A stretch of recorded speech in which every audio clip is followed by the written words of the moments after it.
know I'm the world's worst video blogger, horribly untimely. It's a good thing that I don't run a 24-hour news network, otherwise it wouldn't be called news. It would be called, like, the History Channel. So, my history is that on Friday we got a positive beta back of 708, which for most people, they would be extremely excited and jubilant about that news. We've mostly been numb, and the numbness has turned into a renewed fear that my beta on Friday is not going to be so good. Do I have any evidence for such belief? No, not really. Just, I think that when you've been faced with crap and negativity for so long, it becomes really, really hard to believe in good news and in the ability of your body to do what, for most people, it's made to do.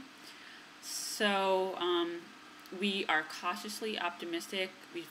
First few days, we actually were pretty excited, thinking of names and worrying about what we're going to do about our apartment and just, you know, the logistics of, you know, having twins or not twins, and you know, we told all the people that knew we were cycling, and you know, waiting for the second beta, which is a week from last Friday, which is tomorrow, has you know, I've gotten a little bit anxious.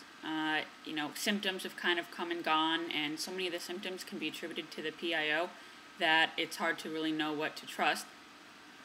I had the craziest drama last week. The night before the beta, I started bleeding red, and I flipped out, went totally crazy, called my husband hysterical, my mom hysterical, my IVF nurse, cried to the IVF nurse for a half an hour. She put up with me while I, you know, whined about, you know, 10,000 different subjects, and said that I just needed to hold on to the beta because bleeding doesn't really mean anything, or sometimes it doesn't really mean anything.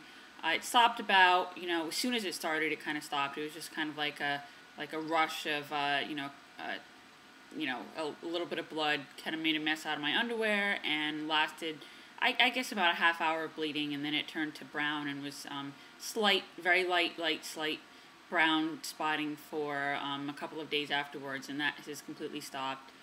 A little bit of nausea off and on, night sweats almost every night, but I don't know. I'm really nervous because a lot of those things can be PIO related, and you know, you can't feel the baby at this point. You don't really, you can't really tell what's going on. You know, in the beginning, you know, there was cramping, and during the 2-week wait, I feel like it was a little bit more intense, and I had more signs as to what was going on. Things have seemed to sort of settle down now. I was in such a insane, crazy hysteria last week that I think I gave myself a fever.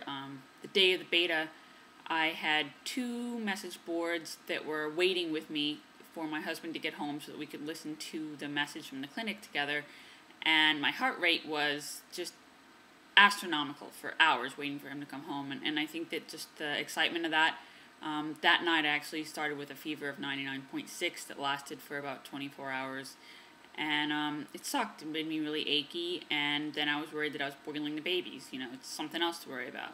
So, I don't know. Most of that drama seems to have passed, and things are kind of so calm now, except for the little bit of nausea I'm having today, that it's just hard to believe what may or may not be going on, and we're totally just insane, I guess.